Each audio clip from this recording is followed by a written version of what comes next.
Rambam in Hilchot Yisodei HaTorah describes the mitzvah of Kiddush Hashem. There are circumstances under which a Jew is obligated to give up his life or her life in order to sanctify God's name. And then there are most other circumstances in which a Jew is obligated to violate most of the mitzvot in the Torah, most of the prohibitions of the Torah in order to save a life. And all of the rules are delineated, and the exceptions to the rules and the exception to the exceptions are all delineated in Hilchot Yisodei HaTorah, mostly in chapter 5. At the end of that discussion, Rambam says there's another form, another manner in which God's name can be desecrated and a way in which God's name can be sanctified. I'd like to sort of read through that with you. This is chapter 5, Halach 11.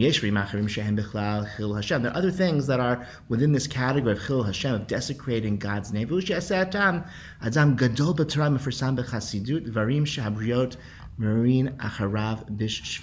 things that are, when they're done by somebody who is Gadol b'Torah, great in Torah knowledge, famous for his piety, things that cause people to complain about him. Okay, these are not prohibitions. Okay, they're just activities that cause behaviors that cause people to complain about this person. He buys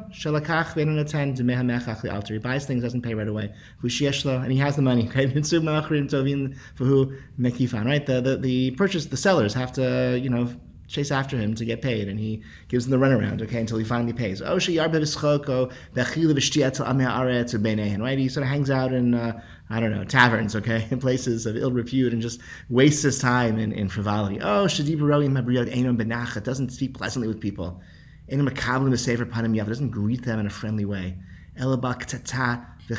Angry and contentious. Okay. So according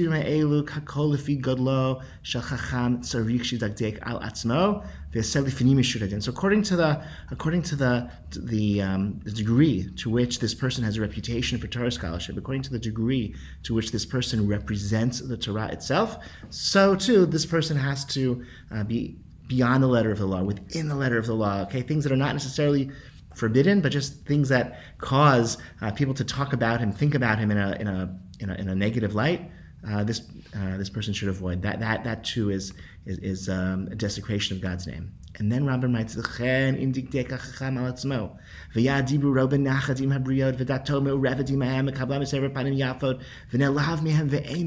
so too, in a similar way, in a corresponding way, this person is just this chacham, this sage, this person who represents the Torah, just very careful with his own behavior, and he speaks kindly in a pleasant way with other people, and that just cares about them, concerned for the affairs of others, greets them in a pleasant way. Whenever people scorn him or insult him, doesn't respond. And is just honors other people, even those who are on a lower status. Does business with integrity. Doesn't hang out too much with ignorant people, with boors. Doesn't spend too much time with frivolous behavior. Okay. Okay, whenever you see this person, what are they doing? Studying Torah, wrapped in talit, crowned with tefillin, and all their activities, beyond what's legally required, for striving for ethical excellence.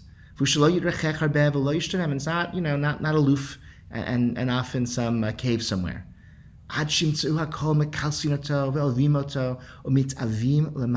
praises him, and they just extol this person. They love him, and they're desirous of his actions, because this person acts in such a pleasant way. This sanctifies the name of God. About such a situation, such a dynamic, Isaiah spoke in chapter 49, and he said unto me, "Thou art my servant Israel, in whom I am glorified." Such a person glorifies God, as it were.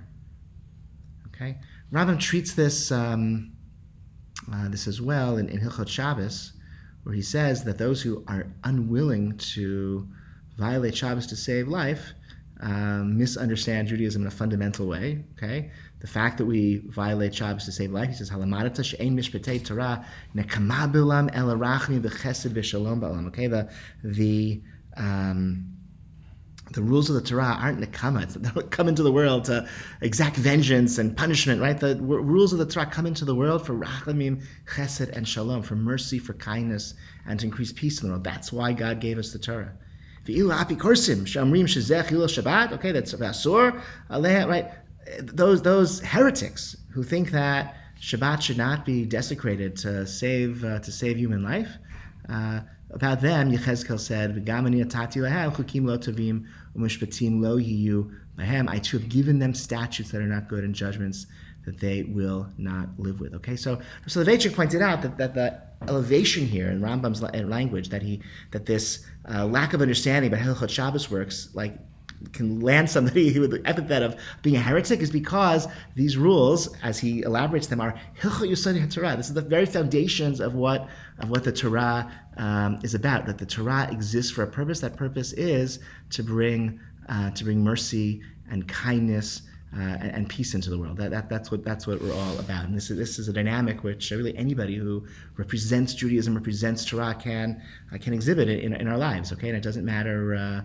If you objectively somebody's a Torah scholar, if somebody is seen that way as representative of the Jewish people, and I think in this day and age that means you hang out in shul sometimes, okay, then in the broader community, such a person represents the Torah itself, and I think these dynamics then come into play for many of us, and it's something to be cautious about, but also a tremendous opportunity.